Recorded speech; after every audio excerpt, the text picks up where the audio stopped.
তেতিয়ালৈকে অসমীয়াত চিনেমা হোৱা নাই। অসমৰ ল'ৰা প্ৰমথেশ বৰুৱাই তেতিয়া বেংগলী চিনেমা দেৱদাস নিৰ্মাণ কৰিছিল কলিকতাত।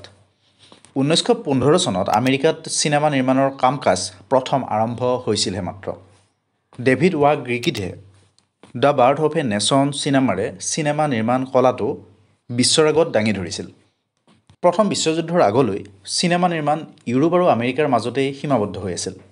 1920 চনৰ পাছত ইংলেণ্ড, অষ্ট্ৰেলিয়া, কানাডাতো চিনেমাৰ কাম আৰম্ভ হৈছিল। 1931 চনত প্ৰথম ভাৰতীয় সবাক চিত্ৰ আলমাৰাই মুক্তি পালে। তাৰ 3 বছৰ পাছতেই জ্যোতিপ্ৰসাদ আগৰৱালাই নিৰ্মাণ কৰিবলৈ হাতত ল'লে জয়মতী। কিন্তু তেওঁৰ মনলৈ কেনেকৈ আহিল অসমীয়াত চলচ্চিত্ৰ নিৰ্মাণৰ কথা। জ্যোতিপ্ৰসাদ আগৰৱালাই তেজপুৰৰ পৰা বিলাতলৈ গৈছিল পঢ়িবলৈ। তাৰ পিছত মিউজিকৰ প্ৰেমত পৰিল। ট্ৰিনিটি কলেজ অৱ মিউজিকত এডমিশ্যন ল'লে। ইয়াৰ পিছত জাৰ্মানীলৈ গ'ল চিনেমা নিৰ্মাণৰ প্ৰশিক্ষণ ল'বলৈ। এখন গাড়ী চলাই জাৰ্মানীৰ পৰা পেৰিছ, আংকাৰা, আফগানিস্তান হৈ লাহোৰ পালেহি। এখন চিনেমা নিৰ্মাণ কৰিব, অসমীয়া চিনেমা। ভোলাগুৰি চাহ বাগিচাত ষ্টুডিঅ' খুলিব।